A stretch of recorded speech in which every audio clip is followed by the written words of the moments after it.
अस्सलाम वालेकुम जी दोस्तों, की हाल है? ठीक हो? तबीयत ठीक है? असी इस टाइम आए हैं जी अपने बाबा जानी को। बाबा जानी अस्सलाम वालेकुम।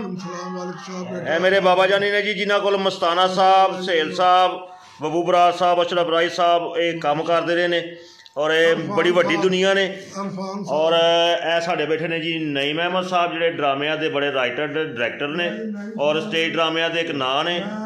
ए बैठे ने साढ़े टिकटॉकर सैयद बादशाह, मेरे बब्बर शेर वीर, मेरा छोटा भरा शाहद, कैसर भाई टिकटॉकर ने बड़े अच्छे, अली भाई माशाल्लाह एडा वड्डा मूँह है, मूँह घट करा मतलब कोई चीज़ बजती आ। और जनाब ए ने जी मेरे छोटे भाई काबिज साहब, अब्दुलरहमान साहब मेरे वड्डे भाई माशाल्लाह, टाई एंड टाई जिवें दुपट्टा नहीं टाई एंड टाई ते कीता हुंदा रंग बरंगे जे। अरे बंदे हो की है तुसी? ये वड्डे भाई ने मेरे, है जनाब छोटे भाई मेरे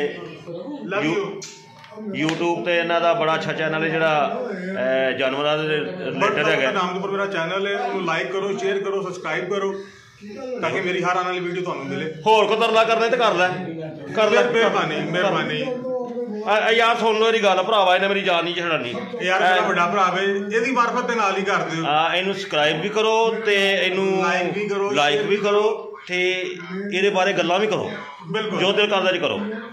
ए जनाब बिलाल जट साहब माशाल्लाह भंगी जट दे नां तो मशहूर ने। ए अपने शेख साहब बैठे ने जी, मुबीन भाई और ए मेरा वो छोटा वीर है जी मेरी मोटरसाइकिल हमेशा खराब करता, लोग सही करते।